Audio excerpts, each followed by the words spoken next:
Europe 1. Pierre de Villeneuve, vous recevez ce matin la journaliste et présidente de l'association Cas d'urgence, Christine Kelly. Bonjour Christine Kelly. Bonjour Pierre, bonjour à tous. Merci d'être avec nous en direct sur Europe. Vous aussi, vous allez participer ce jeudi à la conférence dédiée aux mères isolées, initiée par Marlène Schiappa, conférence inversée. C'est-à-dire que ce sont les institutions qui écoutent et les mamans, ces mères en détresse qui parlent. Elles sont seules la plupart du temps, elles sont surendettées, leurs pensions alimentaires ne sont pas versées. Ces femmes, Christine Kelly, vous en avez rencontré des milliers. Plusieurs milliers et 85% ce sont des femmes, 15% sont des hommes. Il faut quand même rappeler qu'il y a quelques petits papas isolés quand même, mais leur situation est catastrophique. Là où je salue l'initiative du gouvernement, c'est de mettre un coup de projecteur enfin sur ces familles dont on ne parlait pas avant et qui reçoivent la misère du monde. Première victime de la pauvreté en France, première victime du surendettement, vous l'avez dit, première à frapper aux portes des associations, première victime de la crise. On fait une grève par exemple des transports, ce sont les premières victimes de tout. Ce n'est plus possible. Comme vous l'avez dit, les pensions alimentaires ne sont pas payées. Lorsqu'elles ont des aides, on croit qu'elles ont des aides, elles n'en ont pas. Par exemple, 56% d'entre elles n'ont qu'un seul enfant, elles n'ont même pas l'allocation familiale. Quand on a un enfant, on n'a pas l'allocation familiale. Tout ça pour dire qu'elles ont vraiment besoin d'être secourues. Pourquoi ? Parce que derrière, c'est juste un enfant qu'il faut nourrir. Et c'est la crise sociale des gilets jaunes qui a permis de mettre ces femmes dans la lumière. Quand on y pense, c'est absurde d'avoir attendu autant de temps.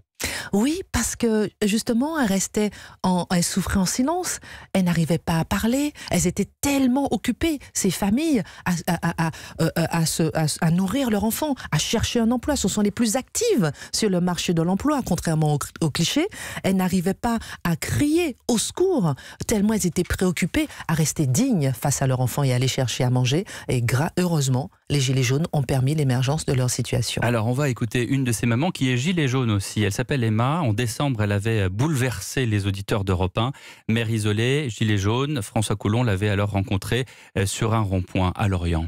Je suis passée de 2400 € en couple à 700 € en mère isolée avec mon enfant. Je suis censée pouvoir compter sur 160 € de pension versée par le papa qui arrive aléatoirement. Et vous faites comment alors pour vivre ? Je ne vis pas, je survis monsieur. On va à l'essentiel et même l'essentiel est difficilement atteignable. C'est que se battre pour savoir comment demain on va pouvoir subsister. Je survis, disait Emma, qui ensuite a d'ailleurs suscité l'intérêt des auditeurs. Un des auditeurs, Jean-Jacques, d'ailleurs, lui est venu en aide. On avait suivi ça au mois de décembre. Christine Kelly, concrètement, qu'est-ce qu'on peut faire pour ces personnes ? Premièrement, en parler. Ça n'a l'air de rien, mais c'est capital. Ça leur permet de se dire on pense à moi.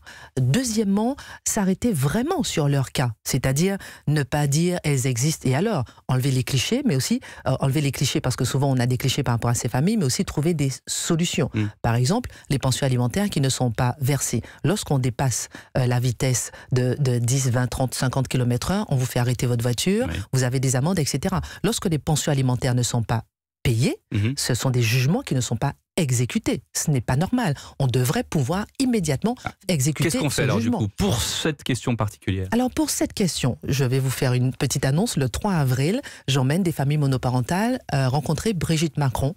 On va à l'Élysée, notamment pour parler de ces familles, de cette pension alimentaire. Discuter avec elles pour parler justement des pensions alimentaires. C'est très important pour que la maman ou le papa, parce que parfois les mères aussi ne paient pas la pension alimentaire, puissent nourrir l'enfant. Psychologiquement, c'est important. Deuxièmement, pour garder le lien. Et troisièmement, pour nourrir. Mais qu'est-ce que ça va apporter, cette rencontre ? Parce qu'il y a évidemment toute la symbolique de la Première Dame, mais au-delà de ça ? Au-delà de ça, les conseillers de la Première Dame sont aussi les conseillers du Président de la République. Premièrement. Deuxièmement, Emmanuel Macron, vous avez vu ce qu'il a fait l'autre jour ? Il a justement été rencontrer des familles monoparentales.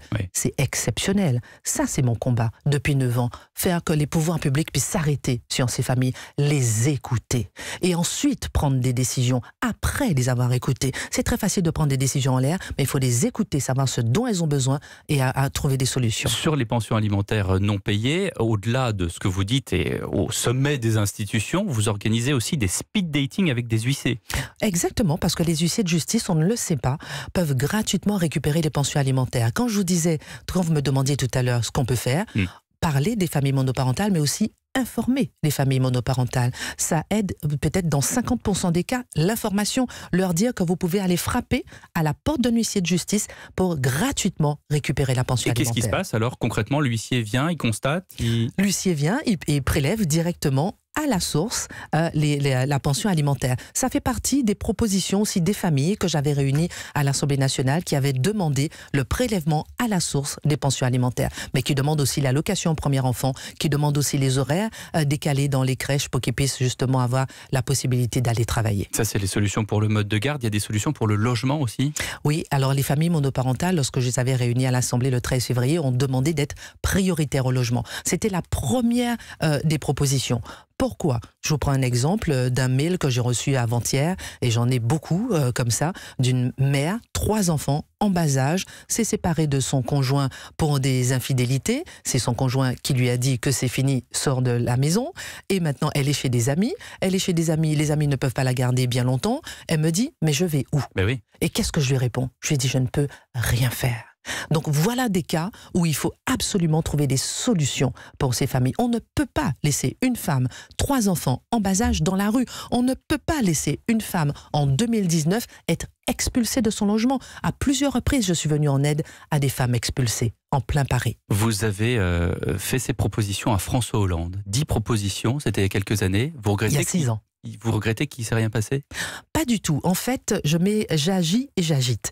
J'agis sur le terrain et j'agite les pouvoirs publics depuis 9 ans. Premièrement, j'ai commencé sous Sarkozy, il y a 9 ans. Il a été sensibilisé. Sous Hollande, il a commencé à en parler. Je me rappelle un 7 mars.